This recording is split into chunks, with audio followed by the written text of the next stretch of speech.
Xbox on. Game on, baby! Wow!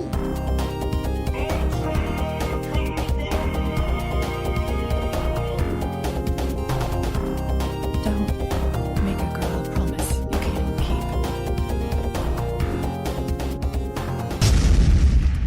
Let's do this. Hello and welcome to the Xbox One Party Chat podcast. It's the official podcast of the Xbox One subreddit. I am this week's host, Delicious Cheese, and I'm joined by the queen of cosplay herself, Carina. Hello. Hey guys. We're going to work on that, seriously. Yeah, like, I dread it, like, it's the first thing, and I'm just like, and I just, yeah. You should prepare ahead, you know, there will be a test. Yeah, but how do you say hi without, like, it's just like, hey. I'm not sure. Well, anyway, and the other guy sitting quietly in the room being very, very creepy is everyone's favorite uncle, Uncle Jesse. Who's editing this week's podcast? Is it Ross or is it you? I'm not sure.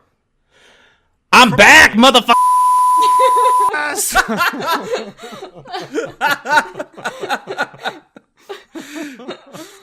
Well, welcome back, yes, motherfucker. Sorry about the bleeps there, everybody. It's fine. The longer you do it, the longer the bleep too. So that's right. great. It's excellent for the listeners. So welcome back. Thanks.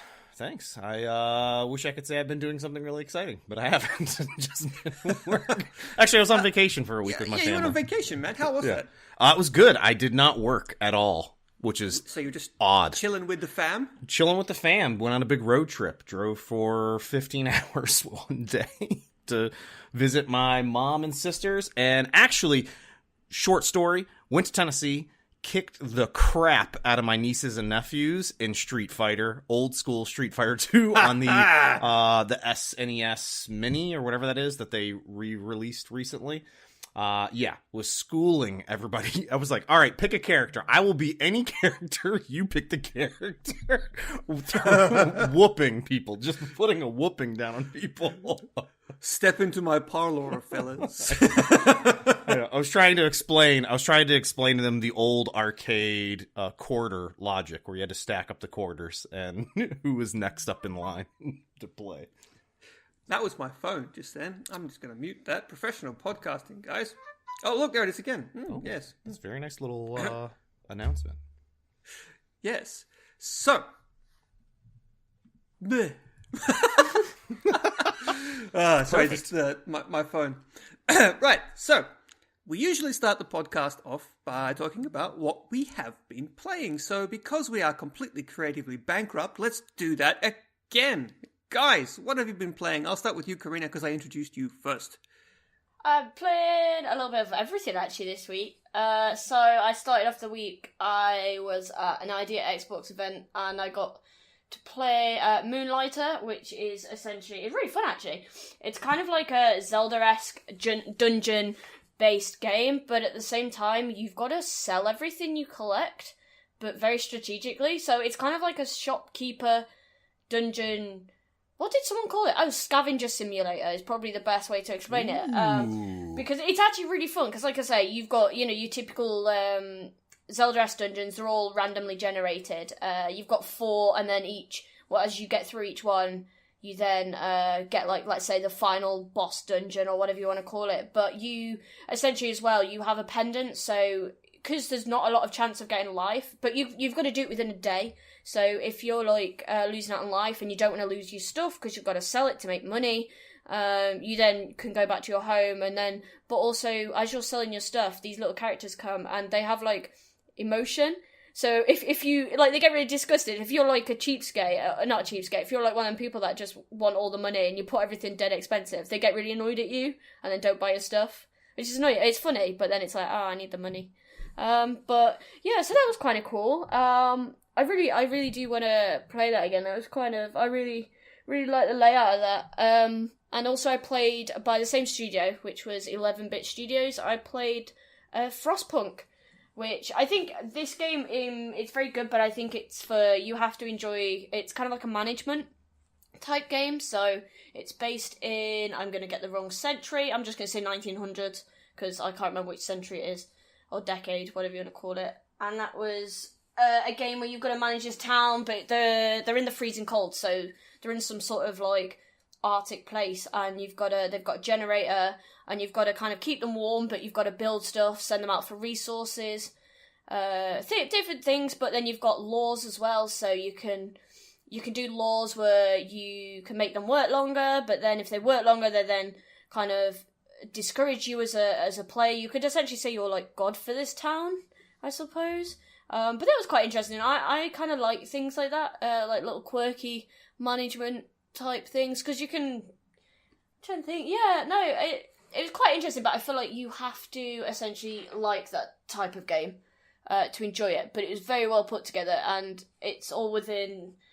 I wish I could remember the era, but whichever era it is in, it's very true to that era, and that's what I think makes it so unique.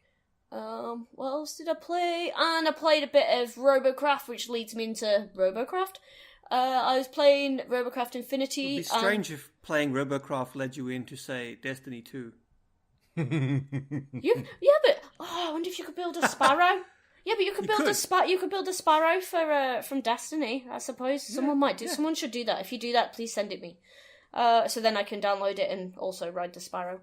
But yeah, so we've interviewed them before on the podcast, and I got a chance to play the game early. Which also, by the time this podcast comes out, it has been released and is on the Game Pass, which is really convenient. But no, that's quite fun. I've only played about an hour of that so far, because I've been playing a lot of PUBG again. Trying to think what modes I've played. There's 2 multiplayer modes so far, so a battle arena and kind of deathmatch. So the deathmatch is obviously just killing. You kill each other, you get points. Where the battle arena is essentially capture the flag, capture the areas. Which I prefer that because I'm really bad at shooting. We all know this. So I've been playing on that, but no, that's really quite fun to do. But it's just trying to figure out how to build the best type of robot at this stage, because obviously you start with nothing. You've got like your basic cubes. You get a laser, a weapon. You get a like movement base, which is I think wheels.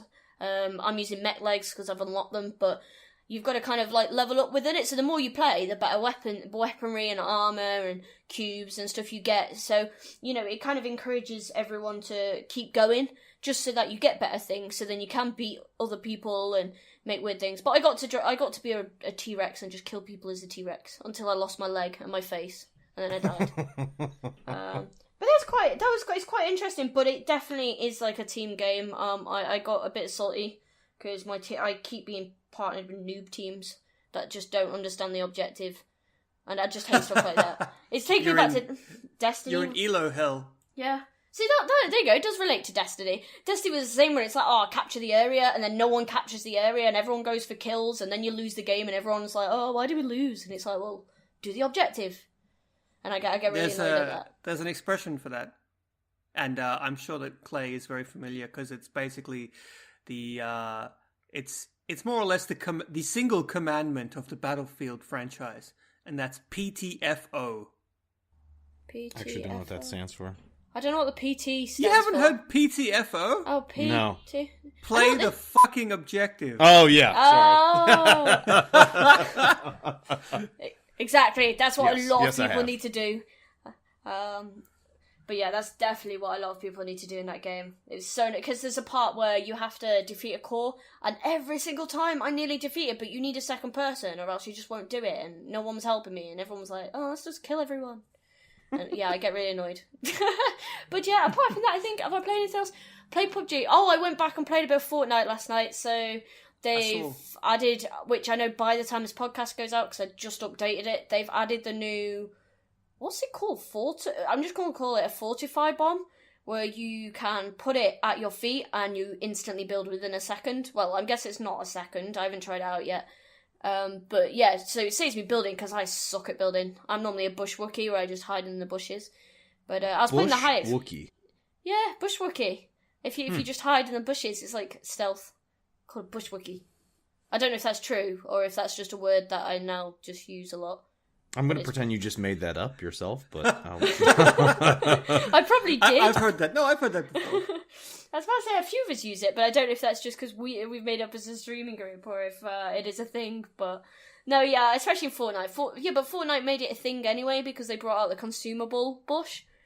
So yeah, which is sounding odd as a sentence. A consumable bush. Very. But you know, very as you awkward. do. But you know, so obviously I want to try that out. And what else is doing? The high explosive mode. So I've not played Fortnite for a while because I've been on the PUBG franchise. So it was nice to try out the glided rockets where the best bit's just trying to fly your teammate across the map because it's funny because you can ride rockets if you time it well. So we spent, I think we spent 5 minutes doing that before we realised the circle was on its way and we had to get running. But apart from that, I think that's all I've played so far. What about you guys? You've been busy. I know, I'm Yeah, never this very busy. busy. I'm never this busy. This is This great. is the longest list you've ever had. I was going to know. say, Like, what have you been playing, Carina? Destiny. Battlefield, maybe. Not Battlefield. Sorry, PUBG. PUBG. Yeah, PUBG. Fortnite. It's like Clay before he finally managed to pull himself off of Siege. Speaking of which, what have you been playing? Not Clay? Siege. Did you know they put out that special thing? I don't know what it was. A little game mode that was a limited time, sort of kill all the zombies sort of I remember monsters thing. you talked about it on here before. Yeah. Yeah, zombie I did not mode. play it at all. I didn't play it at all. I haven't played the new no. operators. I haven't touched Siege in. I need to jump back on there. Okay, Clay? Yeah. I'm okay.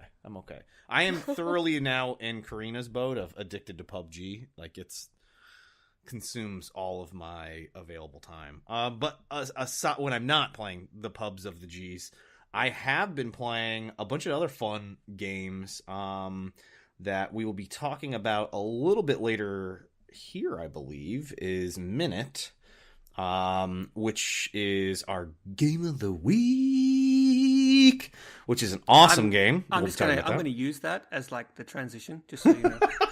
Perfect. And then actually a game that I believe you guys were talking about last week was Nine Parchments. I'm really enjoying that game. Oh, good. How Yeah. far are you? I don't know. I'm maybe 4 parchments in. It's hard, huh? It's very hard, and I'm playing it solo. Ooh, So- ouch. I talked about this with Ross. It's rough solo. Like, I've been playing it in co-op, so it's not so bad, except for the freaking Tim killing.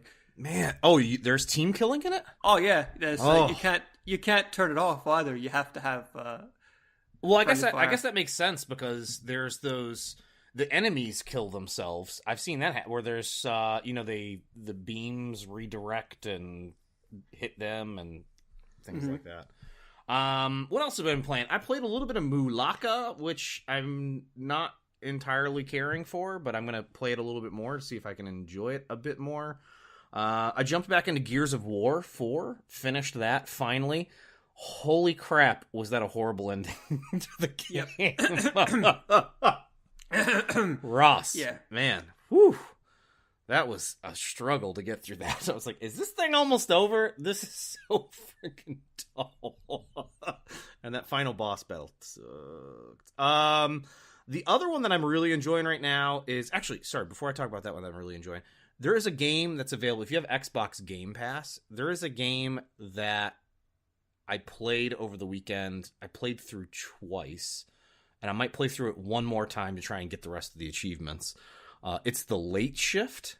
It's a live action choose your own adventure movie. The acting is horrendous. It's so bad that it's laughable at times, which is one reason why I would say go out there and play it if you have Game Pass. The other is I went through it. I was like, I played through it one time, and I was like, I barely got any achievements for this. What the heck happened? Well, there are, I think it's 7 or 8 different endings, and there are so many like story points that you can veer off to, and my second playthrough, the second half of my playthrough was completely different than my first playthrough, which was pretty interesting. So I'm gonna play through it again maybe tonight to see how it differs again. But I would definitely say give that a go. The other that I'm really enjoying is the Adventure Pals, which Rhys. Oh, I've I heard know that's really good. Yeah, it's Yeah. I know you've been playing it as well, so it's very, very fun. It's a little platformer adventure RPG-ish type game. I would just say it's a 2D platformer with a little bit of light RPG. Very elements. very light RPG. Very, very light. But it's very stylishly cool. It's getting to the point. I'm over halfway through with it, and it's a little bit repetitive, but it's still enjoyable. Yeah. It's really enjoyable. Definitely play it in local 2-player if you can. It's way more fun because the combat is very, very simple. But when there's two of you, beating the crap out of the monsters is actually really fun because you can the game has lots of knockback. So you can beat the enemies back and forth between you and just belt them all around and stuff like that. It's way more fun in 2-player. And if anyone is kind of wondering, it's when Claire's saying it's sort of stylish, it really just is Adventure Time. It is Adventure Time. The cartoon, it looks just like it. It really does. It really does. And there's wild characters that are similar to the show. It has that really dark sort of adult humor, below the surface that adults will see but kids won't, and that's what makes a lot of adults love Adventure Time. It's got that same thing going on. Some of the characters are pretty hilariously dark, I have to say. Yeah. I mean, just to give you an idea, you're a kid with a sword, but you have a giraffe in your backpack that helps you navigate around, that uses its head and neck to propel you around helicopter style. It spins its tongue. Oh, that's what it is, yeah. It's its tongue, not its head. It uses its head to turn levers, though. That's what it is, yeah. Yeah. And I mean, you feed giant living rainbow cupcakes to a fat unicorn cat who then lays magical eggs, which turn into consumables, costumes. So, and by the way, when you say fat, it's not fat. It's morbidly obese. Morbidly obese. Yeah. It's definitely an American cat. That's for sure. Yeah, and he if you don't bring him any cupcakes, he starts saying things to you like "I hunger." That's great. That's great. So yeah, it's funny. It's a great game. Is that what you've been playing? For the most part, yeah. I'm sure I've been playing some odd and other stuff, but that's about it. Yeah, some Sea of Thieves. Okay,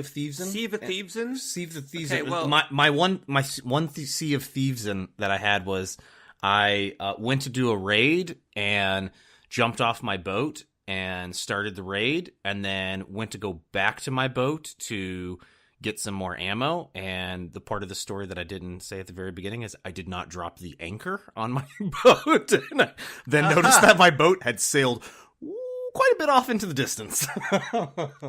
That's funny. Good times. I also played some Sea of Thieves in that sort of split screen Kajigari way that I worked up together. That was always fun. It was very productive, actually. We didn't actually bump into anyone else, so the people we saw were off in the distance. But we got a whole bunch of really good crates and really good. Nice. We found a message in a bottle, which led us to a really, really good quest, and there was a really funny moment where we had to go and kill this pirate captain, right? And there was all these gold-plated enemies and special enemies that you can't actually hurt them, these skeletons, unless you splash them with a bucket of seawater first, and they sort of rust up, and then you can damage them. Nice. And so my co-op partner was on the ship with the cannon. I positioned the ship so the cannons were facing this tiny, tiny little island. And then I'm running around squealing like a little girl with 100 skeletons, gold-plated skeletons clunking after me while she's firing the cannon and exploding the whole island to pieces. And it was actually really funny. What else have I played? I also played Adventure Pals, much like Clay, and I'm about probably in exactly the same place story-wise as he is.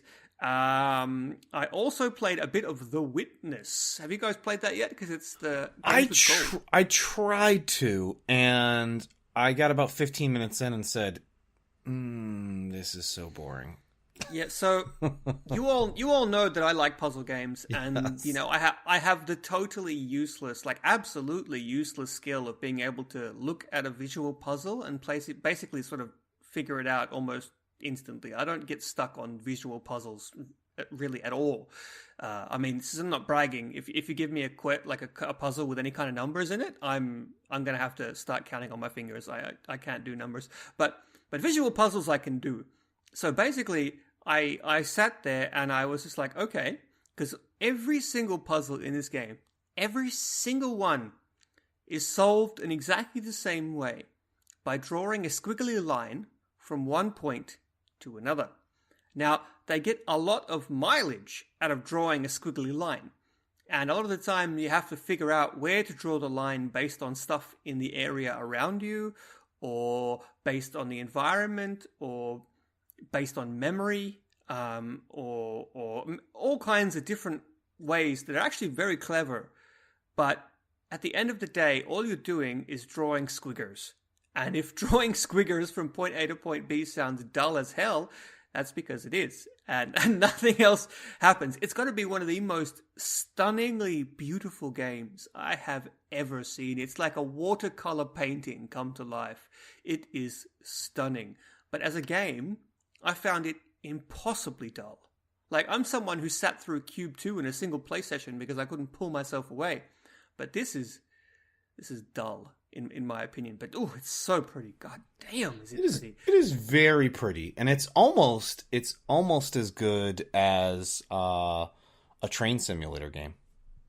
Yeah, a train simulator game that we tried to play, which we actually have an interview for. So if any of you are train enthusiasts, stick around for the interview, and it's actually pretty interesting. So don't give up on that particular interview just yet. And I also played one extra game that I actually know that you played, Clay, and I guess you forgot, but it's called Dangun Feveron. Oh yes, and Dangun. Oh my What a name. God!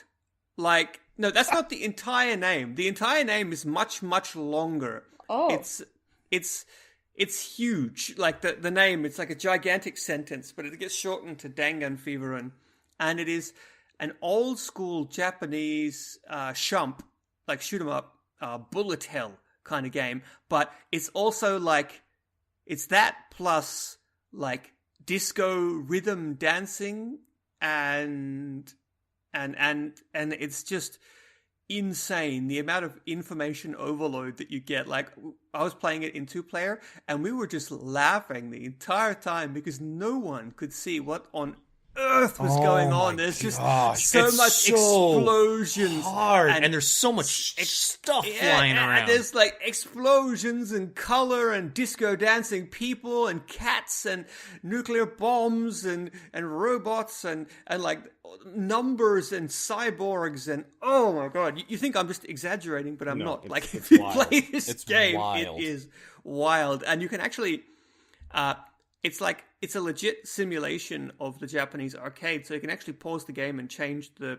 simulation mode and like reboot the simulation and stuff. And there's a special mode called Fever Mode, which is even more colorful and crazy than the regular one. I have to say that no, I'm not. Try out Fever Mode. You're gonna love it. Man, I'll try that. But it's got an amazing soundtrack. Like, it's so cheesy, but it's really, really cool. The soundtrack, I have to say, it fits what you're doing perfectly. And of course, like you've got like this huge on-screen display on either side with like information overload, and that sort of like thumps in color to the music's beat. And like you've got like these dancing robots in the bottom corner for no reason, and it's just. I was gonna say, I have no idea what's going on the side panels. I'm like, am I supposed to be utilizing something over here? What just don't think about it, man. Just don't think about it.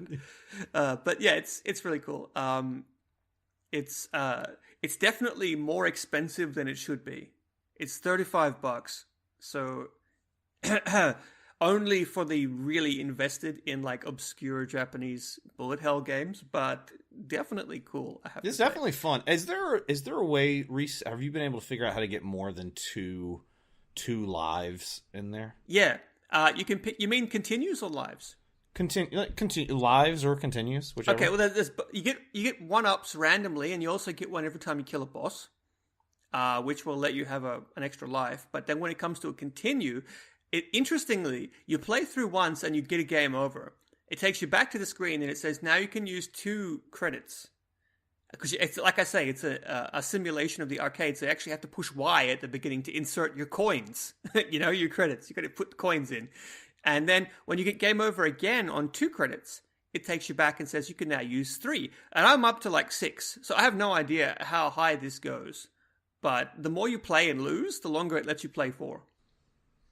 Which is a really weird way of doing things. And finally, before we get on to the game of the week, I also played a zombie game that I can't quite remember the name of. Oh, it's the mobile zombie But game. yeah, it's a mobile port, and I was very like, oh, this is actually kind of cool. I wish I was playing it on my mobile. So I actually went and downloaded it on my mobile and played it on my mobile. But it's pretty cool. What is it, like Zombie Z Warfare or something? Heaven is here inside my soul. Yeah, something like that. But No, it's that's actually a pretty good mobile game. actually from Dungan Fever. Sorry, Fever. Dungan Fever. I'm going to actually just in 2 seconds. I'm going to tell you the full name of that game. One moment. The full name of Dangan Fever is Dangan Fever.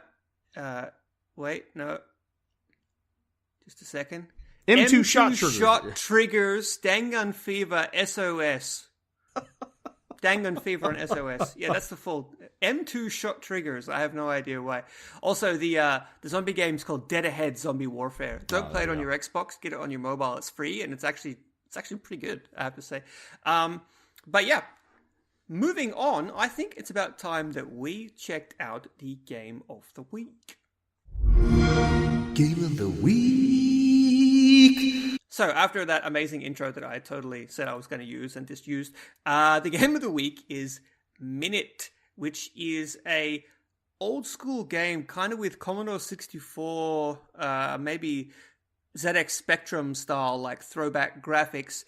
And it's an adventure game, and it's also a roguelike, and it takes place in 60-second intervals. So every 60 seconds you die and start again. And everything you do has to be done within 60 seconds or 1 minute, hence Minit. And I see whoever wrote the notes here has put Minit to win it, and that's great. So you have to beat the game in 1 minute. And everything that you, like, there's certain things that you do, like that, like, for example, early on you acquire a watering can. And then when you die after the watering can spawns next to you in the beginning of the game. So then you have a whole new tool set with which to use, and eventually you start getting all these different tools that allow you to progress further and do different things within the 60 seconds. Does that sound like a good description, guys? It's very good. How did you unlock the watering can? I still didn't figure it out. Have you got the? Can you chop trees? Karina hasn't got more than saw. 2 minutes into the game. No, I have.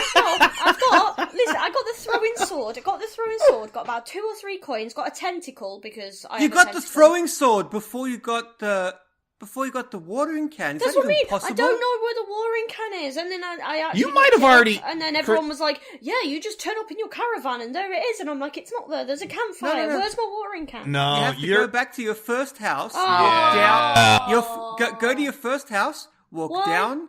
Walk to the left until you reach the water, and then in the top corner there's a bush that you have to cut. Go through there, and it's right there on the ground. No, she's got the watering can, Rhys. It's the desert house, the shack that you get, or whatever. That's the little. No, I haven't got the watering can. I can cut trees, but I haven't got the water. I mean, I can cut plants. You've unlocked it. It's you have to go back to your first house. It doesn't spawn at every house. It's only the first house.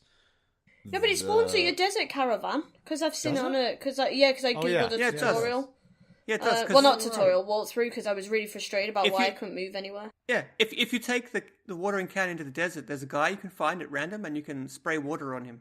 Yeah. Yeah, because there's a guy who wants water. He's like, "Oh, help me. I need water." It's like, there's a sea next to you. Go to the sea. Also, you can use that watering can on certain characters to unlock additional things. I need more coins as well. Or to get stabbed in the face. Yes, that's true. I've game, so many though- characters by accident. I've done that. Yeah, oh yeah, you got to hit every character. I went up to every single character. I was like, all right, smack. Let's see what happens. Like seriously though, this game is like, it's black and white. It is.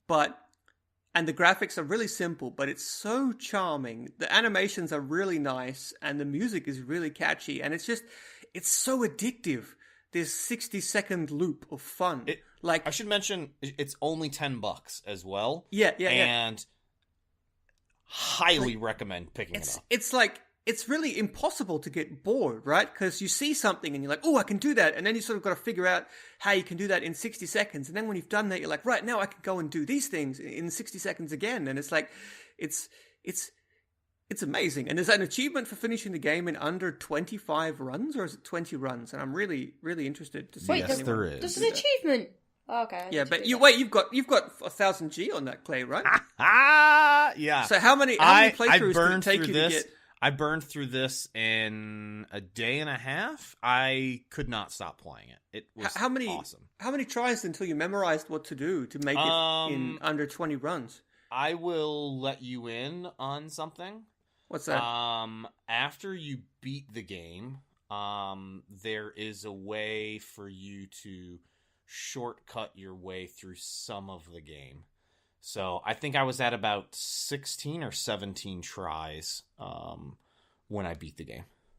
Okay, well that's close, but that's a win. I don't want to spoil anything, but there's on your after you beat the game, it gives you, like, you can continue where you left off, so you have all of your gear when you finish the game, so you're all sort of powered up and have all the gear, and if you want to go collect other achievements or other stuff that you might have not gotten, you can go do that, or you can start a new game plus, and then when you do new game plus, it gives you a few, like 2 different options, I think it was. I'm trying to remember what Yeah, the heck there's one that only gives you a 45-second timer. Yes. Yep, that's the one you want. It's harder, but it's but you can beat it with that. There's a small caveat to, like, what happens when you start off the game that makes it a little simpler to skip things. Certain things towards the end of the game you can skip. But yeah, okay. It's just like speed running. Oh, it's a speedrunner's dream. The game like requires you to speedrun. Sorry, Rhys, you had asked how many times did it take me to get that? In the end, yeah, like 17 or 18 times. How many times did it take me to get to that point? Probably well over 100. Yeah, I'm like, because you have to memorize the whole game essentially to do that so quickly. I was like, my favorite NPC. There's one NPC in the game. It's a mild spoiler. Anyone listening, but there's one NPC who talks really, really slowly. And, I just thought it was hilarious because, like, it's in a game where, everything, you got 60 seconds to live, right? And the clock is constantly ticking, and it even, like, makes a ticking sound to sort of stress you out. And there's this one character who talks really slowly, but he says things that you need to listen to. He's like, come on, man, spit it out. When you get to the rock, turn. Yeah. No!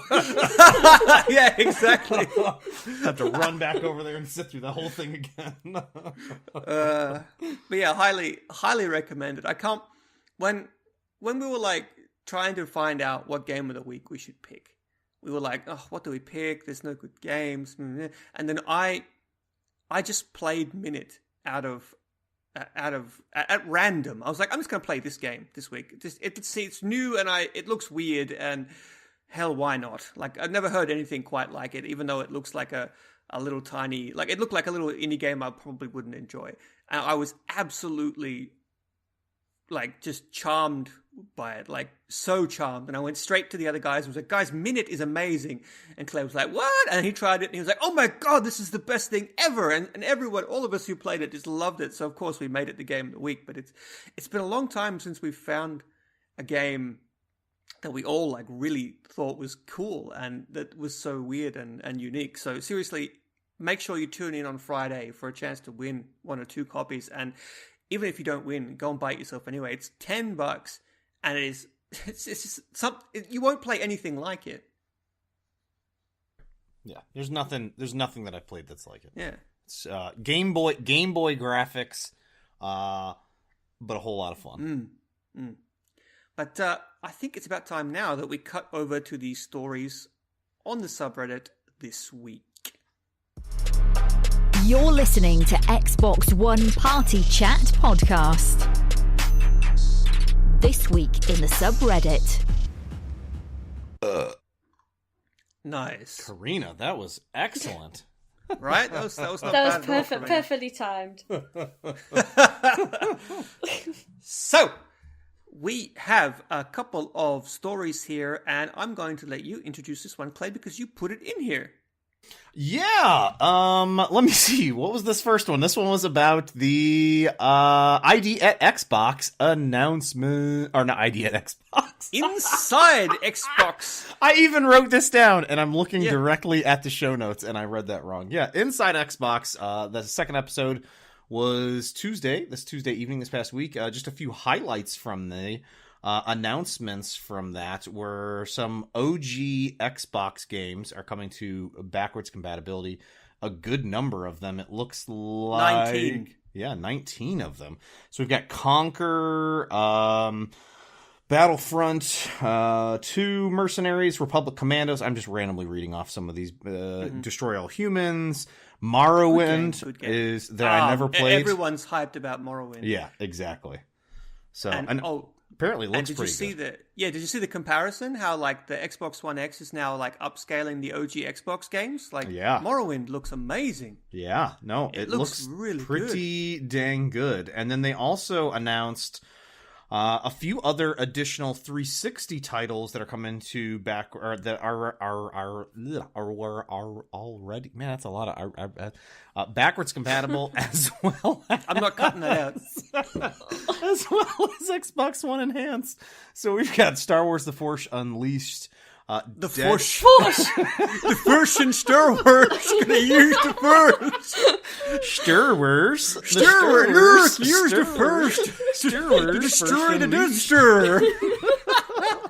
You play Darth Vader's apprentice? Oh, no. We also have Red Dead Redemption that there's been a number of people posting comparison screenshots, and it looks so crisp. I will definitely be firing that up this week and checking that out. The other one that was mentioned on this list is Portal 2 that I'm interested in. They have Darksiders, Gears of War 2, but the one that I'm very excited about is Sonic Generations is now backwards compatible and Xbox One X and S. Yeah, and your boy is a huge Sonic fan, am I right? Yes, I am, but I don't let him play the X. Is that bad of me? No, well, Why? maybe not. Is that like your thing? That's like That's Daddy's. That's in Daddy's room. Oh, That's for the big boys only. The S is in like the family area. But, by the way, guys, just quickly before we move on, and I forget, not related to Sonic, but related to Conquer. This is actually the OG Xbox game that's coming out is Conquer Live and Reloaded. It's not Conquer's Bad Fur Day. You can get Conquer's Bad Fur Day as part of Rare Replay, and that's the original N64 game. But Conquer Live and Reloaded is a remake of the N64 game with new levels, new graphics, new controls, a new multiplayer mode, which is actually a blast. The multiplayer mode is so good. And a bit of changed dialogue and stuff like that. For example, they bleep the swear words now, which a lot of people didn't like. But yeah, it had really nice graphics at the time. So if you want to actually play an arguably better version of Conquer than the one you can get on the Rare Replay, and of course, if you want to try out its amazing multiplayer mode, grab it on OG back compat, because it's actually pretty great. And I think if we can get enough people who are interested, and I know I am interested, then we definitely have to have some multiplayer OG Conquer Live and Reloaded. I will kick all your asses. Yes. Is that what That was like a long silence. I was drinking water as well. My mouth was a little parched. So the other thing that they announced, which was actually teased, I think the day before leading up into the Inside Xbox, was Sam Fisher is coming back. Well, sort of coming to Ghost Recon's Wildlands. as a playable character, and it sounds like some new No, DLC, he's not. which is He's not cool. playable. He's not plays playable? along. No, he plays alongside you as an NPC. That noise. That was that was beautiful. Like it just. Wow, you just communicated so much with that sound. You can't have 4 people running around as Sam Fisher. No, you can't. Unfortunately not. And it's, I mean, it is the Michael Ironside Sam Fisher, so that would be OP. Yeah, I'm changing hoping. Sam's I'm voice was hoping just the worst. that means that we're gonna get some not Ghost Recon. Man, I am totally off today. Splinter Cell action announced at E3. Oh, I so hope so. And it better be Michael Ironside. Like, Ubisoft really miscalculated with that last game, right? Because they thought, we changed the voice actor, but no one will care. They honestly thought that it would be okay. They kept on telling us, no, it's fine, you know, he does a good performance, and we got him motion capture. And then, no. Everyone was like, this is not my Sam Fisher, go away. Like, when you create an iconic character, you can't, you sort of lose control of it in a way. Like, there are certain things you can't change about an iconic character. Mario cannot be clean-shaven and wear a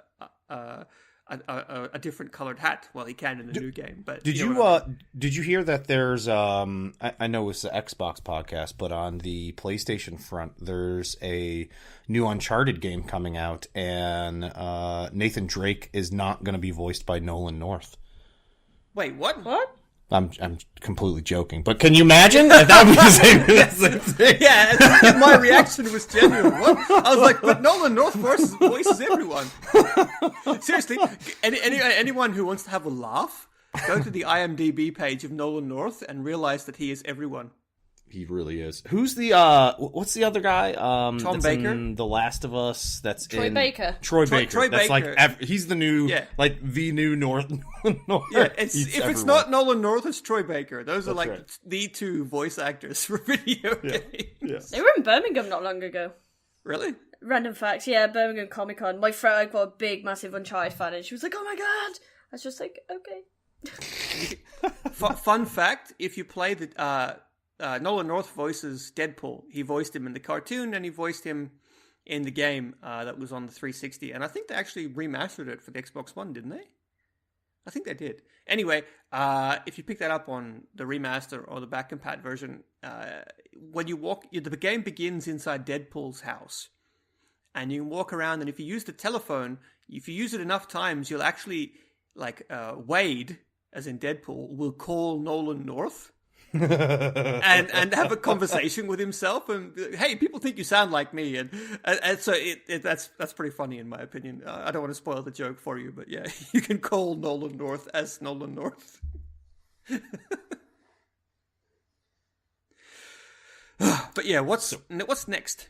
What's next is something I think Carina will be very excited about. I know there's going to be a number of people that are excited about. Is Mixer just earlier today announced that they are going to be allowing you to add professional elements to your stream directly in the app and allow you to switch scenes with a mobile device. Carina, what the hell does that mean? I didn't know you could switch scenes with a mobile. That's pretty cool. Because I only got announced about Just half an an hour hour ago. Yeah, so It's hot I've not off looked the into press, it. guys. Hot off press. I've not looked into it properly just yet because I was busy destroying different shaped robots. But yeah, no. Apparently, you can now. Although I've heard it's only for pro and partnered streamers only. So if you're part of the pro team, so I know a lot of people who were part of Beam before it turned Mixer got a free pro membership, or if you pay for pro on Mixer, you'll be able to get involved with this, or if you're a partner, you're able to get involved. And apparently it's something to do with light stream, so it means now people can have overlays from the Xbox. I do know a few people have been testing it out. I haven't been able to I can't try it out because I am not pro or partner just yet, but yeah, so essentially you can now do overlays through Lightstream. They've also added in so that third-party apps, so essentially, what is it, StreamJar, Streamlabs, and another one. If you associate them with, oh my god, I've just lost the name of it. Lightstream. That's the one. If you associate them with Lightstream, you can then have that through the Xbox as well, which I think is really, really handy. Especially people who are starting off streaming and getting involved with Mixer, because the thing is, it is a lot to do. I mean, we're quite lucky because obviously I've been streaming for a little bit now, and we've got all our essential overlays and logos set up, but I think it's meant to help it become a lot smoother and a lot easier. But I'm yet to test it out, but I'm really looking forward to if I ever get the chance. Just because, if it makes it easier, and less pressure on trying to stream, because my streams are so bad with my internet. Speaking of, I finally don't have a delay on my stream.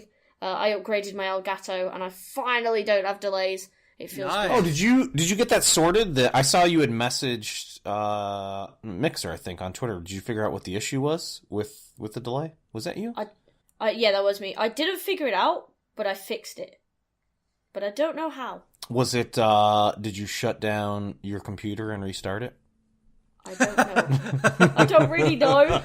Did you turn it off for and on 30 again? seconds and plug it back in again? But Clay, isn't this something that you have been saying that you wanted for ages? Like, yes, it's not in-app 100. overlays? It's not 100% what I've wanted, but it's damn near there. It's a start. It's a huge start. I think it's awesome. I wanted something even more basic than this.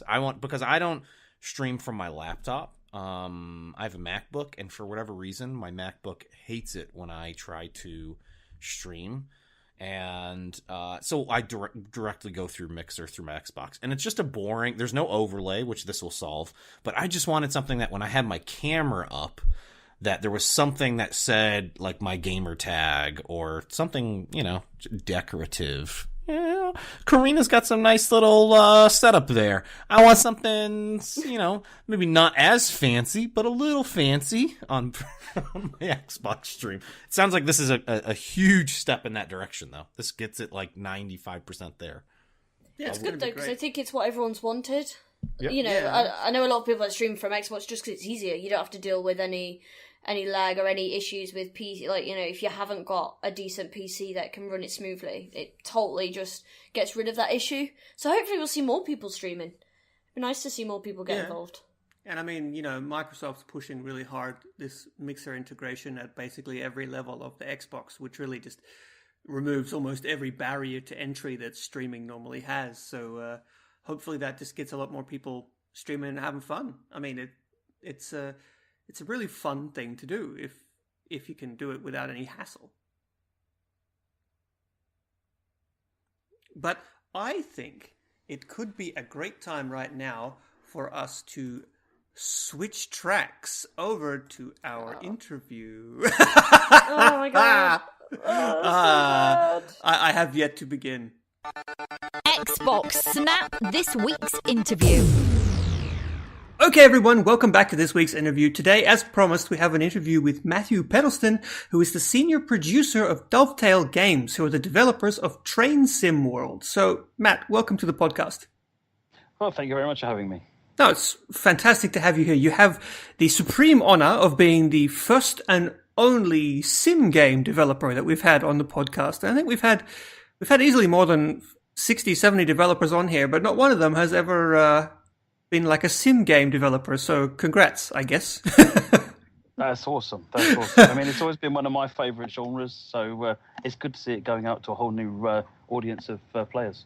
Yes, that is fantastic. So, as our first ever sim game developer, why don't you start off by telling us, obviously who you are and what exactly it is that you do at Dovetail? So, I'm Matt Peddlesden, and kind of my long-term interest since near 2000, near enough, has been in train simulation on the PC. So I've got a long history with the genre, both running a big community website for it and just creating my own content and so on and so forth. And then about 6 years ago now, I joined Dovetail to work on their third-party team, to head up the third-party team, to try and help other people in the community get their content finished and up onto Steam for other people to enjoy.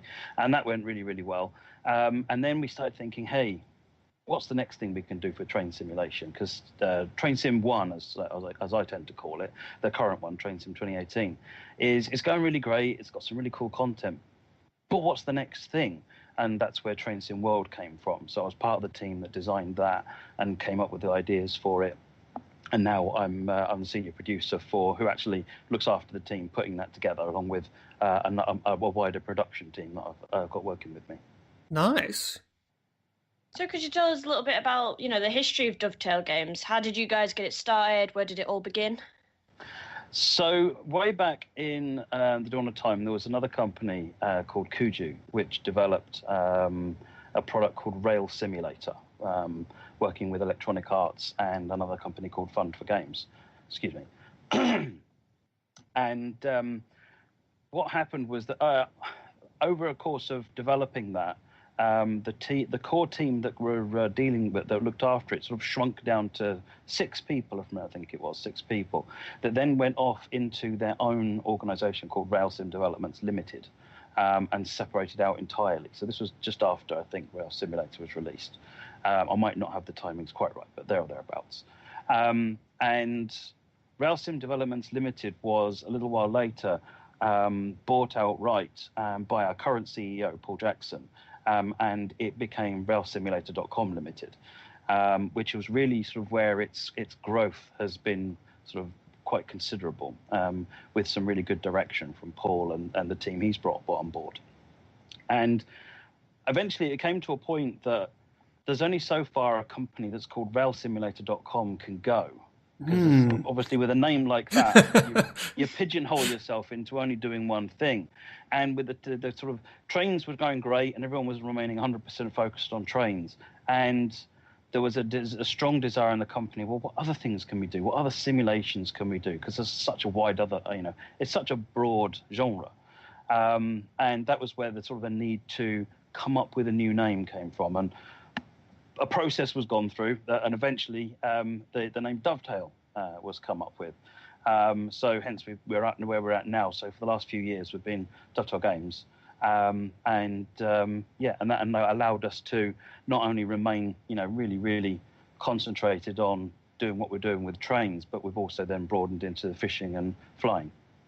Yes, we've had a lot of people talking about Euro Fishing Sim after it came out on the Xbox. It was it caused a rather interesting stir on Twitter by a bunch of people who you would not expect to be interested in European fishing simulators. But but there you go. You know what? It's one of those when it was announced that we were doing a fishing game, because I'm not a fisherman. I'm a trained person, so I'm probably not the audience of the game. But when it was we sort of mentioned internally we were producing a fishing simulator, I was a bit okay.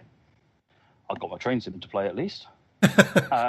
It didn't light any fires for me. I love playing Eurofishing now. I've never gone out to a lake. I have no plans to go out to a lake, but I absolutely fire up Eurofishing on a regular basis just because it's fun. Yeah. And I think that's what people really like about it. That's cool. But, back on track. That's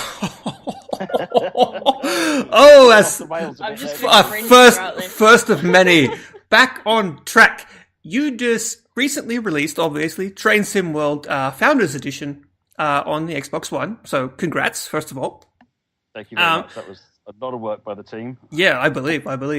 So, for those who are unfamiliar with the game, obviously, can you just describe exactly what it is?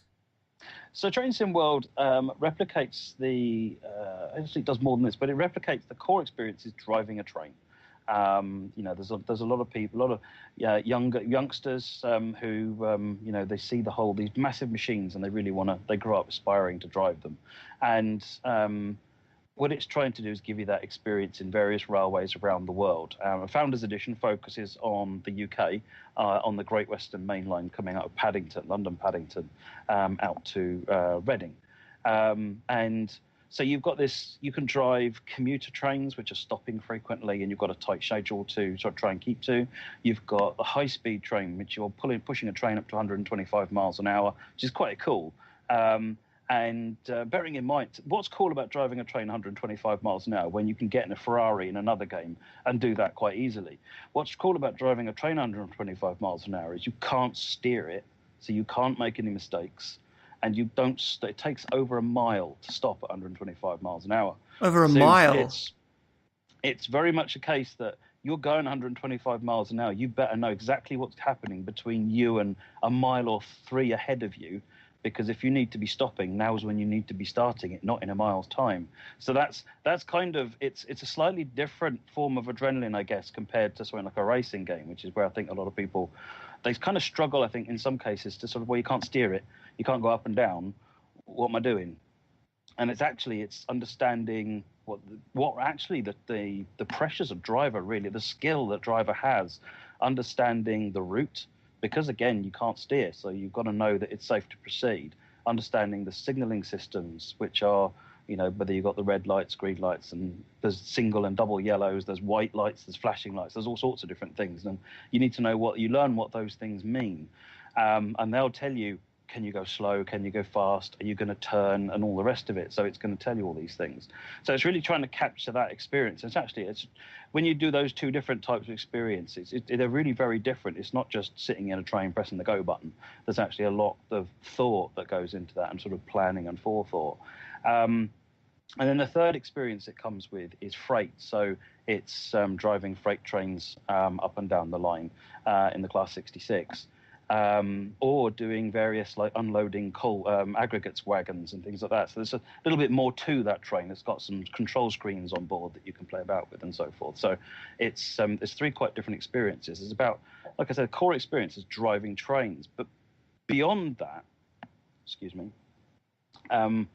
Train Sim World is the world bit for me is about all of the things that you can do as a train enthusiast.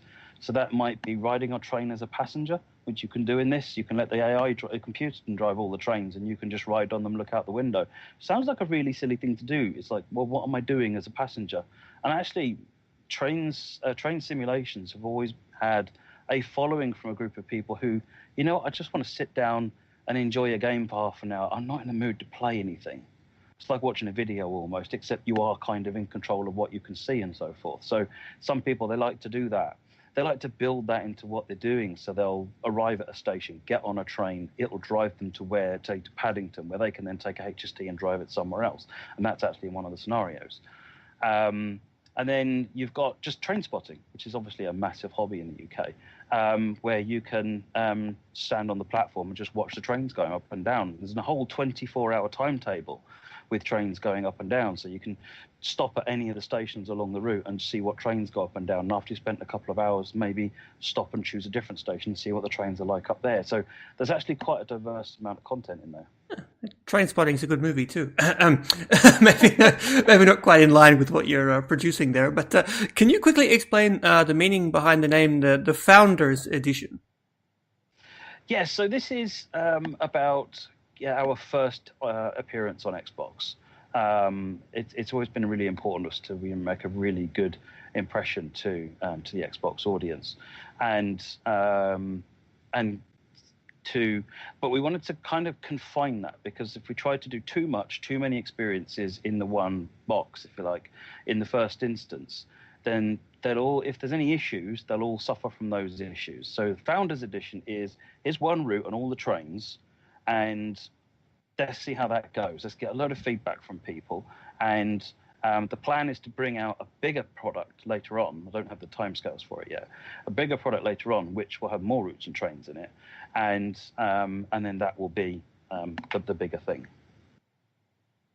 So, as soon as you've been specifically working on simulation development, what would you say is the biggest difference between a regular game and simulation?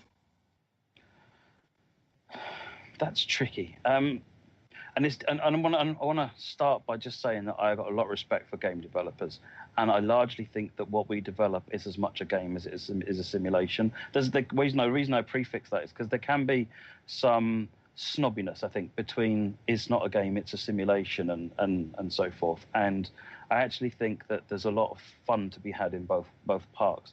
But saying that, the key difference for us is that we base everything on reality first.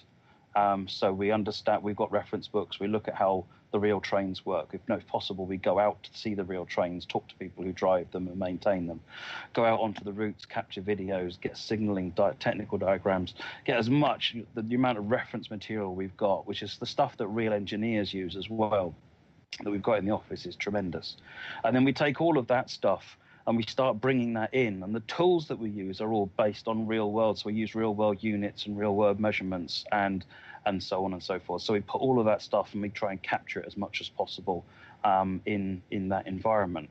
And then the challenge then on top of, so having created that, it's where older simulation games generally stopped, is having created a world and created all the vehicles. They just let you do your own thing and have, that was it. Simulation, I think that's where it got a little bit of a bad name in the earlier days. Whereas it's coming back now because people have realized if you put gameplay on top of it, then there's a lot of fun to be had as well. You can guide people, show people how to enjoy the simulation. So, and that's not to say, obviously, that games don't do some of those things as well. But for us, it's a primary focus to start with reality, capture reality, and then try and represent that in the game. That was actually a fantastic answer, I have to say. It was so fantastic, actually, that it sort of bled over into the next question. But I was just going to ask, what exactly do you guys do to make like each train be like so accurate?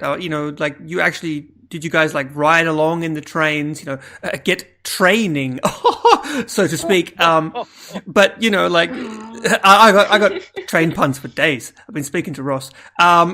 But yeah, so like, how did you guys go about that particular process of making each train like as accurate as you can?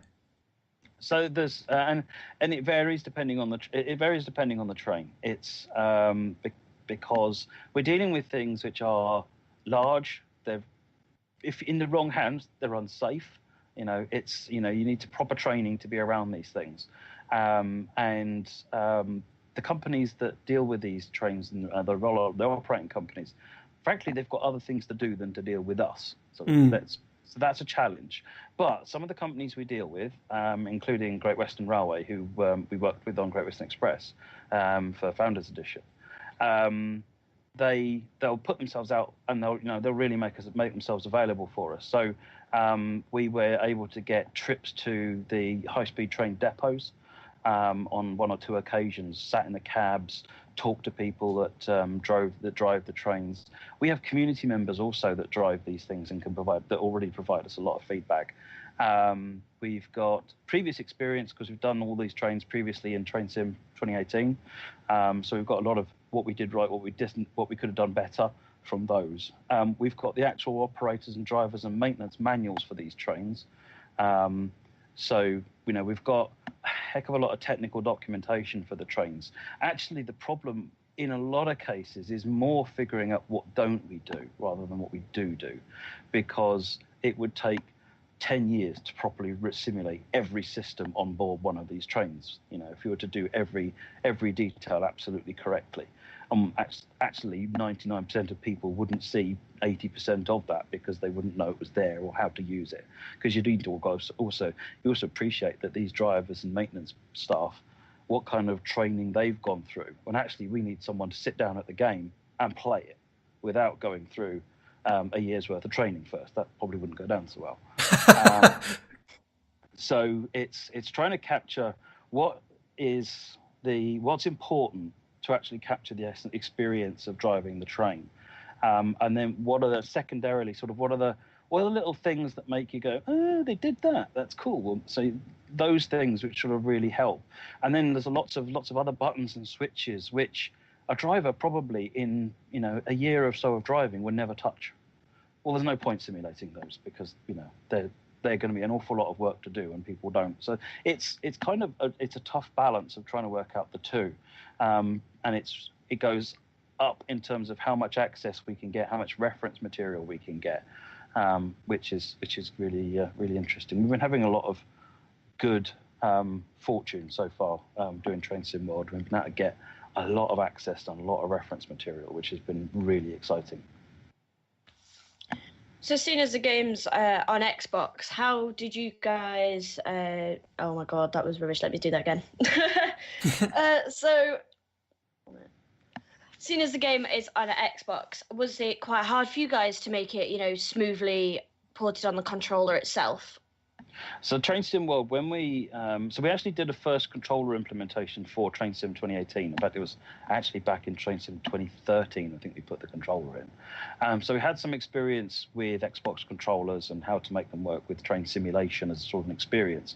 And there was bits of that experience that worked, and some of it that, as someone who, like I said, I play. This is my hobby. I play this game. It's not just something I work on. This is my hobby, and there's bits of using the game on the controller, which I've always enjoyed, that made me think, oh, I wish I could do these things differently. Well, Train Sim World was a really good opportunity to just throw the rulebook out the window and start again. So I came up with a new controller design from ground zero, effectively, from even before it was on the console, from the original PC, and put it all the way through so that it was core to the entire part of the way the game works. The controller hasn't been bolted onto the game, it's been considered right from the ground up. So every button and switch, every function of the train, the whole thing can be accessed via the controller, which I'm really pleased with how that's turned out, because one of the challenges with the Train Sim 2018 implementation is that because there are some of the advanced functionality in locos you just can't access on the controller, which means that you get a lesser experience via the controller. You can still drive the train, but if you want to access that switch over there, then you can't. You have to lean over and use the keyboard. Well, there is no keyboard on an Xbox, so you've kind of got to make sure that all of those holes are filled in. And so far, the feedback I'm getting from people that I've spoken to is, yeah, job done. It seems like everybody's enjoying what they're using, and I've certainly found it quite rewarding to use. The other thing I did is that we took the opportunity to revise some of the camera controls to give a bit of extra functionality there as well. So it seems to have gone down well. Actually, speaking of the camera, I would say that the most striking element for me, because I've played quite a few sim games in the past, even like Street Sweeping Simulator, don't ask. But is the most striking element is easily the game's first person perspective. Like you don't even need to, like, you don't spawn stuck in the train. You actually walk around. You could just go walking in the forest next to the railroad if you really wanted to. What was it that made you guys go with this first person angle rather than like just, fixed camera angles? So again, it was sort of thinking about how Train Sim 2018 was, and if you're gonna do something different, then it shouldn't be the same. It seems like a really odd thing to say, but if you're gonna bother to go to the massive expense and extent of creating starting from scratch, because Train Sim World started everything from scratch again, from a code and content perspective, then it should reach out, do more, be different. Otherwise, you might as well stick with what you've got. And there's nothing wrong with that. It's make sure you're justifying what you do. And one of the key things that we wanted to do was to separate you from the train. The way that we put it, one of my producers actually puts it really well when he was describing it in the early days, was that in Train Sim 2018, you, the player, are the train. That sounds like a really strange thing, because why would you be a train? But you actually are. If you go to chase camera, you're chasing a train. The external third-person view is on a train, and you can't get out of the train. You are the train. Train Sim World, you are the driver. You are the engineer. You're the person in charge of the train. You can press the E key, get out of the seat, and you can walk around. And so we did some experiments with it, because in Unreal it's easy to do first person. Obviously, it's bread and butter. And so we tried it, and we made it to where you could get out of the seat and walk around. And everybody instantly thought, yes, this is a key thing, because not only does it open up extra gameplay possibilities in terms of what you can do, and the ability to walk around and get on the passenger car and things like that, but all of a sudden those trains felt big and real. It was a psychological thing, because they just are on a computer the same as they were in Train Sim 2018. But the ability to get up and climb a ladder onto a train, open the door, and then sit down at the seat, actually it just psychologically made it feel so much more than it was in the past. And yeah, that was a real sort of, okay, this is what we're doing. This is the right thing to do. And then it's a case of trying to work out everywhere we can sort of do more with first person, and what else can we do as with this new first person capability. And we're still figuring that out, to be honest. It's we know how to do a good train driving experience and some of the other areas that we've started looking at, but we're still learning about first person. So that's really exciting for me because it's new, it's different. As a massive train enthusiast myself, it's like I can walk around these railways. This is amazing fun. It's really cool. I can go places that I couldn't as a normal person because in the game I'm a member of the railway. I'm staff. It's like I've got the behind the scenes pass. It's that stuff, that feeling that sort of changes it in my view. So we all know, simulations fans, they love a bit of statistics and physics. They're all over any sort of data. Can you tell us a little bit about how, your physics engine and that you've built for the game? Yeah, absolutely. Excuse me. So, Simugraph is our internal physics system that we use. And I should probably quantify that. The game uses 3 physics systems. So there is PhysX, which is used for world physics. So when you're walking around on a platform, it's PhysX that keeps you on the ground, essentially. There's then bullet physics, which is used for the trains and the carriages and how the trains sit on the tracks and suspension and so on and so forth. Simugraph controls what I call the stop-go physics. So it's how trains, it's the propulsion and braking systems. And so what we did, so in Train Sim 2018, the approach we used for that was there were effectively 6 types of train. And effectively every train boils down to be a configuration of one of those 6 types of train. Now, in actual fact, that's actually not a terrible place. That's actually a good place to be. But there's lots of nuances that doesn't quite capture, and there's lots of behaviors that would be nice to bring in, and you end up actually replacing large chunks of it with manually written Lua scripting and things, which is just, it's not efficient, it's not an ideal way of doing it. So it's a case of, again, if we're starting from scratch, how do we do this? What's the right way of doing this? And so Simugraph was the answer. And the way Simugraph works is that instead of having these 6 big these black boxes, which are diesel, electric, diesel, mechanical, that kind of thing. What you do is you break them all down, and so you have little components like a diesel engine and a fuel tank and a fluid coupling, a torque converter, all these different things relating to all the different systems. So you end up with this big toolbox of components. Now, in each of those individual components are relatively straightforward. A diesel engine is, there's not a massive amount to a diesel engine. Fuel tank, obviously, is really simple. Valves for braking systems, not too complicated. Put those systems together by wiring them. We've got this UI in Simugraph that lets us literally drag and drop the components on and then draw wires between them. So you're almost literally drawing a pipe between 2 valves in a braking system. And then all of a sudden, it becomes bigger than the sum of its parts, because now I can take one system and modify it, and it becomes something really quite different, but I've not actually written a line of code. And that's a key thing. Being able to get to where you're customizing, configuring, using the system as it is without writing lots of new lines of code means that you haven't got all the testing overhead. The engineers can work on providing new components and so forth, rather than constantly trying to keep up with, this one's got 2 fluid couplings instead of 3. What do we do now? Well, in Simugraph's world, that's press the delete key and get rid of one of the fluid couplings.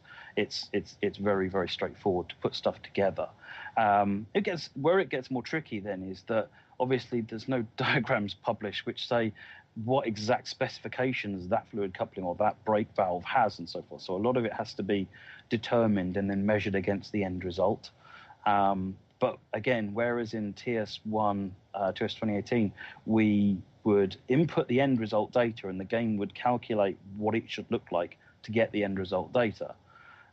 In TS World, we input the data that defines the system, and it tells us what the end result of that system is. And then we can tweak and tune the system to give us the end result that we want. Because you know what the end results are. You can get tractive effort graphs and so forth from these, from the loco brochures even, let alone technical documents. And so we can sort of produce and then craft the system to give us the right data out. The benefit of that is that then you get lots and lots of extra little side effects that come out. So one example is that there's a type of train called a diesel hydraulic, which is what the Class 166 commuter train is in the game. And there's another loco, the Class 52, which isn't in the game, but it's one we tested way early on. What that does is you've got on the throttle lever, you've got an off setting and you've got a 0 setting. Kind of, I must admit, in the earlier days, I was thinking, what's the difference between off and 0? Surely they both mean off. And then after that, you've got 1, 2, 3, 4, and so forth. And when I actually looked at it in this is a very early prototype of the game, the key difference was that between 0 and 1 is when it puts fluid into the fluid coupling. A knock-on effect of fluid going into the coupling is that it causes the fluid impeller to slow down, which causes the diesel engine to slow down, which causes the RPMs to drop, or the sounds to drop. We hadn't coded any of that. So just by literally writing code into the fluid coupling component to put fluid into it and cause the impeller to slow down or to restrict the impeller, meant that all these other things started happening on the train. And that's when it sort of becomes like, okay, this is definitely the right way to do it. That's crazy. Honestly, that I was just like, wow, okay. Do you just then, you were rattling off a whole bunch of different train models. Do you have a particular favorite train in the game yourself? In Founders Edition, probably the 166, which is the DMU commuter train. I like what I like about that. It's a simple enough train to drive, but it's more what it does, I suppose, that I like. I mean, in terms of buttons and fiddly bits, it's got to be the Class 66 because it's got a fuse box where there's a fair bit that works in it. It's got a thing called an EM2000, which is like a onboard computer system, and there's a bunch of that stuff that works, like slow speed controls. You can even turn the traction motors off individually, which is really good fun. You can set yourself up with a big train behind you and then turn off all the traction motors but one. And obviously, when you put your throttle on, it doesn't do anything but sit there and wheel slip. Which is I don't know why that appeals to me, but it does. That's like a train burnout. Well, kind of.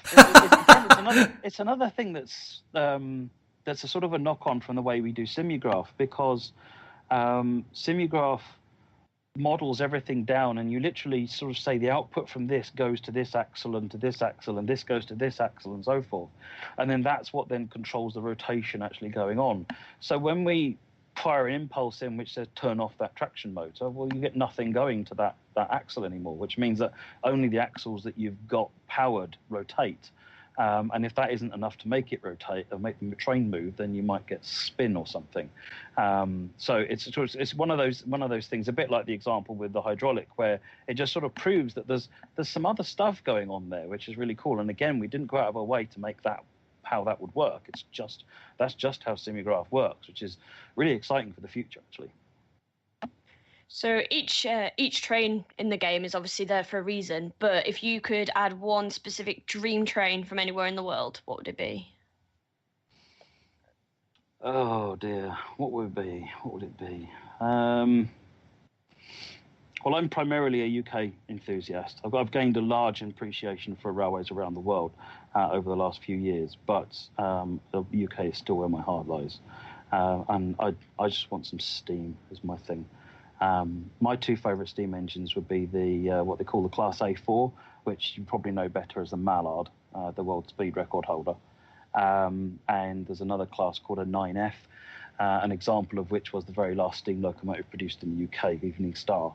So those two locos hold a special place for me. So I'm looking forward at some point to those being in the game. They're in Train Sim 2018, so I'm hoping at some point they will make it to Train Sim World.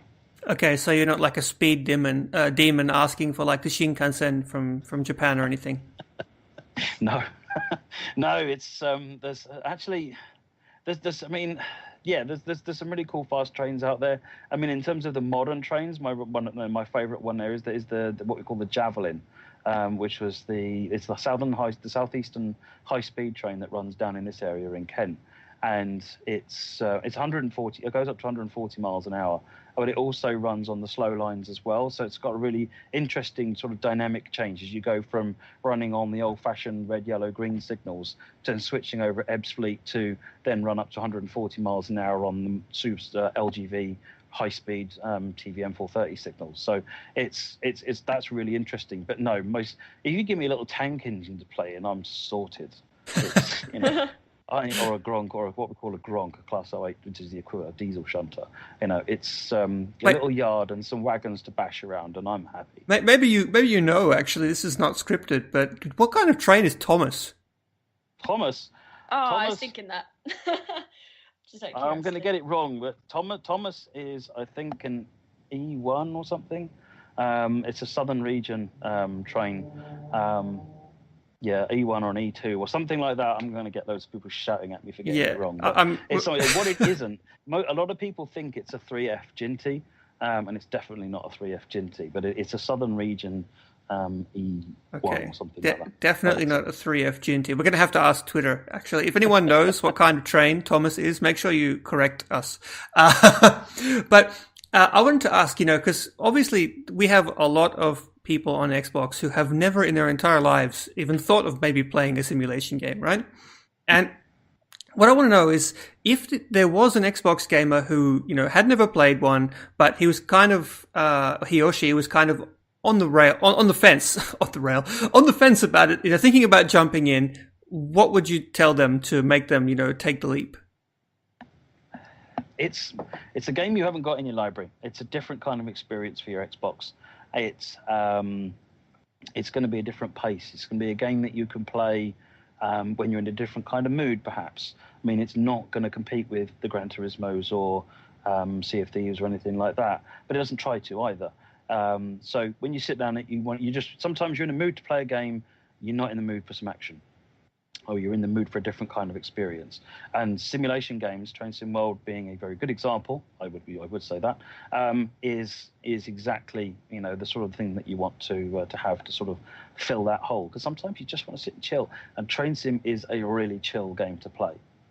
That is definitely true, but we're not supposed to ask two questions in a row. But I'm very sorry to derail the conversation. But I need to. I'm sorry, Carina. I need to know how many times a day does the people in the team watch Train Simulator montage parodies?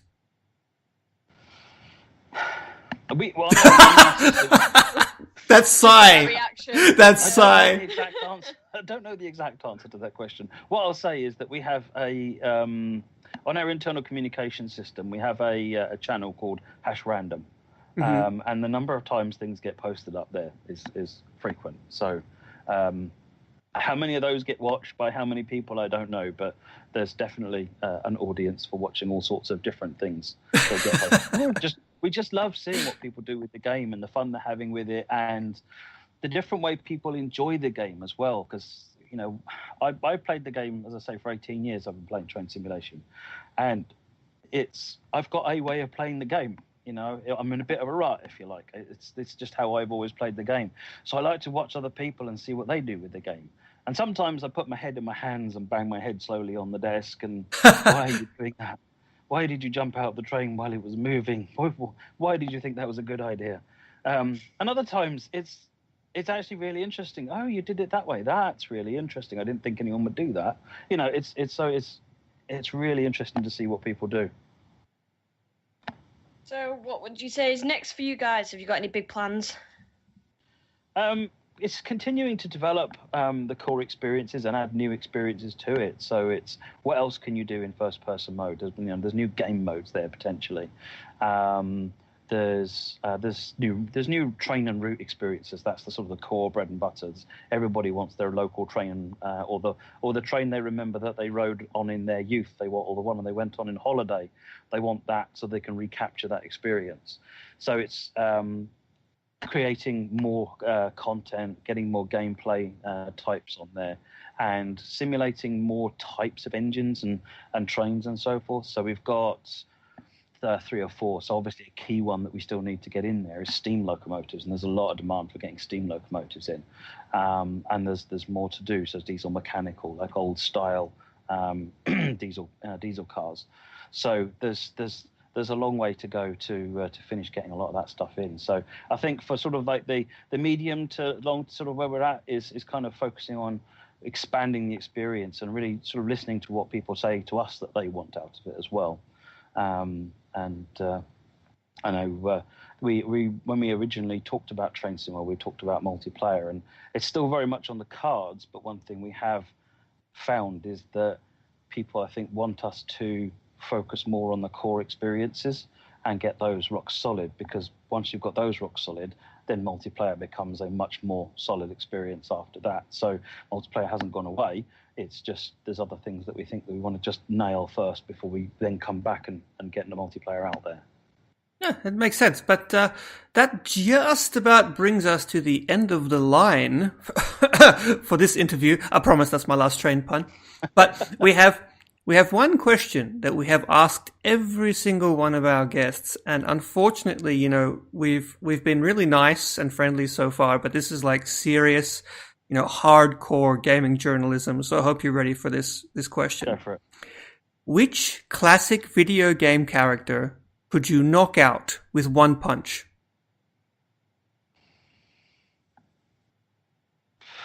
That thought. It's a serious question. It's a very serious question. It needs serious thought. Mostly, what I'm trying to do at the moment, what's going in my head is quick, think of some video game characters. But Yoshi. You could take Yoshi. That's. I could probably take Yoshi. I don't think anyone Yoshi? said Yoshi before. We've had Mario, we've had Luigi, we've had Toad, but I don't think we've had Yoshi before. I don't know if I could take Mario or Luigi. That's what I mean. It's a case of, you know, I aim low. Yeah. That's great. So, Matt, thank you so much for joining us today. This was a really different kind of interview for a different kind of game. And I hope that any of you out there who are, you know, even slightly interested in trains or in simulators or just curious about this kind of game in general and maybe hadn't gotten the push, I hope that this interview was exactly what you needed to. Oh, I almost said to get on track without even realizing how ironic that was. Oh, no, the train puns are just happening now without even meaning to. So yeah, They do. It's just natural. so yeah, Matt, thank you so much, and Thank you very much. Yeah, see you later.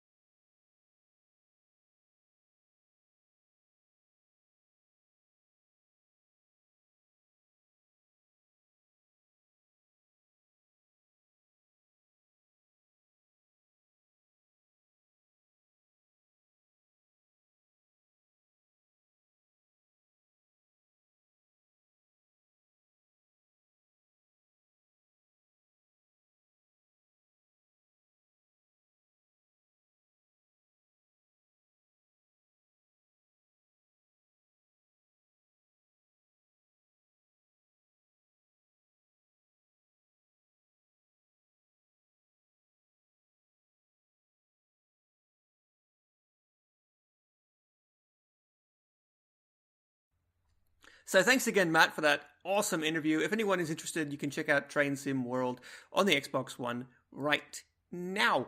But I think we have time for one last little topic, which is an update on the achievement contest for this week, and the results are looking good. Agreed. I'm gonna go hide. Clay, you want to talk us through these numbers? Yeah, let me talk you through these through some of the stats here. Let's see. We have at number 1 right now is Delicious of Cheeses himself with 3,510 Yeah, boy. achievements. That's pretty And damn I have impressive. not boosted any crappy little games either. You have not. I've been paying close attention. You're ready to jump on me. What I do? On an almost hourly basis. I got all this weekend, baby. You have no idea. Within like the last 24 hours, I was almost caught up to you. And then I think I woke up this morning and I was like, what? How did he get 1,000 achievement points within the last Just get on my level. I've got to go play some Gundam Sodam Pop. Well, I can't remember what that game was that we were just talking about earlier. Dangan The Feverin? crazy Japanese one. I didn't have very many achievement No, points. but you got a solid 400 or so from playing that. Okay. Well, I mean, I played it for like 3 hours. That's actually not Well, so just bad. only 3 hours. Only 3. I didn't say only, but it was really engaging. Like I said, I had a second player, and we were just pissing ourselves laughing the whole time because of how ridiculous it was. I probably won't play it again though. Oh, all right. That's good to know. All right, I gotta get in there. I gotta get in there now. All right, so at number 2 is none other than myself, Uncle Jesse here. I have 2,485 achievements so far this month. And by the way, I was on 1,000 vacation. below. I was on vacation for You I don't know how many issued the days. challenge, son. I did. I did. Don't be making excuses. I wasn't nervous. I wasn't nervous at all. And then Ross at a measly 645 achievements at number 3. And he was the crowd favorite. He was the crowd favorite. Was the crowd favorite. Where's your crowd favorite now, huh? Yeah. So, and at a extremely No, we don't piss-poor- talk about mine. Okay, I asked Carina. Carina was streaming last night, right? Yeah. My gamer score's so bad as well. Carina was streaming last night, and I asked her on stream, "How's your gamer score looking?" No, and my her gamer score's awful. Her streaming, like the mod in her stream. There's like a bot which can tell people's gamer score, and he just decided to answer my question, and he put the bot up, and Carina instantly like banned and muted the bot, so to cover her tracks. No one saw anything.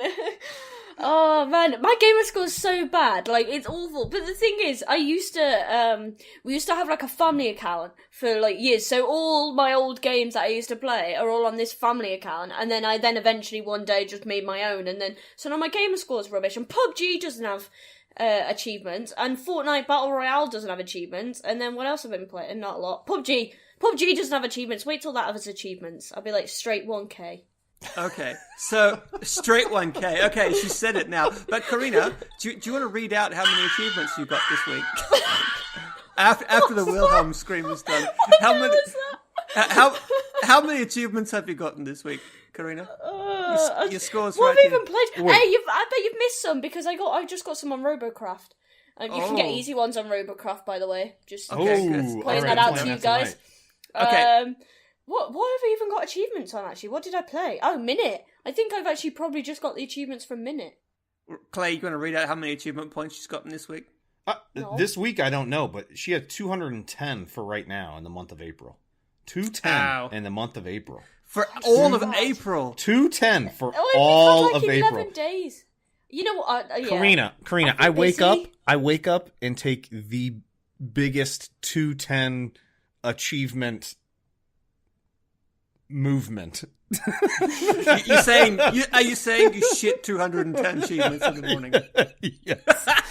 Well, that's what I mean. They're only for a minute. They're like literally the games I play don't have achievements, so it's like I'm so bad. This is so bad. Do you know what's gotten really bad is I'll look at what Rhys is playing and I'm like, mother effer. And then I'm going through my game catalog and I was like, what can I play that I want to play that I can sit down and get some achievements on?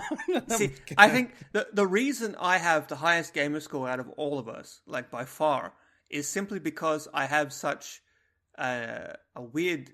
Like, I like all these weird little indie games, right? I've always played them, and I've always enjoyed them. And I don't really go for any of the big AAA games for the most part, so... I get a lot of achievements rapidly because I play through these small, short games that are normally done in like 3-4 hours. So maybe that's why. Can I just say, I love Sea of Thieves, but the achievements are like impossible for me to get any of these. Some of them are really broken too. Like I still don't have some of the ones that I got on day one. Like the last time I played it, which was like the 7th or 8th time I've played it, I got the achievement for setting sail for the first time. But on the first day, the game was so overloaded with the servers that Rare actually like disabled achievements, and now they're sort of broken and delayed. I'm really hoping they fix that soon because like Then you I get have added gamer score. Yeah, because like I've put a lot of hours into Sea of Thieves, and I have very little gamer score, but there's some of the achievements are so grindy. Oh my god! Can I also say I played Turok 2. I went back through and started playing that. I was like, why haven't I popped any achievements yet? What's going on? Apparently, I've got to go a bit further in the game to get some more achievements. You just got to get good, son. I was like, I've been playing this for an hour. Why haven't I gotten any achievements? Here you are playing. See, you're looking for. That's the problem. You're hunting for games that have achievements, but you got to play the games that you like. Well, I mean, I am popping in and playing the games I like. But you know what I have sitting here still looking at my achievements list. I have Rainbow Six Siege. I still have about 400 achievements left that I think pretty easily jump in there and grab. Some Rhys, Son of Rome that I never finished. Oh, I never finished that either. See, be careful, because every one of these things you give me is actually a weapon I can use against you. Yeah, that's true. What's a game that Rhys is gonna hate? Oh, actually, you know what I think I'm gonna enjoy? I want to try and go back through and 100% Quantum Break, I think. Oh. Can you delete achievements and like recollect them? No, you can't. You can delete. You can delete games that have 0 achievements, like from your achievement list. If you pop in a game, basically it populates as part of the games you've played. But if you didn't get any achievements on it, it has 0, and you can actually go in and delete that from your profile. But you can't actually delete any achievements you have earned. Ah, man. I got loads in Far Cry, and when I started playing Pit People, I gained loads. I could have easily got them within, like, a few hours. Man. Yeah, but you see, that's the thing. This is the achievement challenge. You got to step Achievement it up. challenge I need to for get good. April. You know what? I was April proper up for this. I was like, yeah, I'm going to go for it, and I just haven't. You've just been PUBGing it up. You've just been PUBGing it up all the time. That's basically it. I play that. have a I've problem. limited myself at night. I give myself about an hour to an hour and a half with my buddies. And I'm like, all right, I got to stop. I got to get back to the grind here. Oh, come on, man. Meanwhile, I'm just playing games, having a laugh on the weekend. Oh, you got to get You know good, what? son. You know what was fun is I was going, oh man, I started playing 9 Parchments, and I was like, oh, I really enjoy this. I'm going to get a crazy amount of achievements. I'm going to really enjoy this. I got 4 Parchments and I was like, fudge, this game is hard. I still haven't finished that either, so there's all these achievements. You give me ammunition, son. I'm like, I should take notes. Hey, 9 Parchments question. Is there a way for me to change my spells up? Yes. As you play through the game, you earn experience points and you level up. And every time you get a parchment, you can choose a new spell. And every time you level up, you can modify your spells. And also, there's heaps of different characters you can unlock who have their own spells. Yeah, but I saw that I have unlocked like a ton of different spells, but I feel like I can only ever add spells, not swap them out for spells that I've unlocked. Oh, no, I think you can only just have, like, you just continually grow the amount of spells you have. Oh, okay. Oh, that's not what I wanted. But yeah, you might need to change characters if you're bored. Yeah, I might have to get rid of this annoyingly kid. Chipper. He's so chipper. I make mine. so I make his mood the really like crabby or whatever it is. Not that I think it affects anything that I've seen. Maybe it's only when you're doing multiple players. So it's like, what is this for exactly? Off the rails here towards the end. No, it's good. It's good. It's we've got bants, but I think actually that is a good time for us to end this episode. Episode 98, guys. We are 2 away from the century. How do you feel? I don't know. I'm kind of worried. I'm worried what you guys have planned. I'll tell you how I feel. I missed that. Me too. And on that note, because none of us are going to be able to top that, we'll see you guys next week for episode 99, and for another week, another week, Xbox Turn Off. You're listening to Xbox One Party Chat Podcast, the official podcast of the Xbox One subreddit. Let's do this. I can't wait to hear you guys conduct this interview. Oh, God.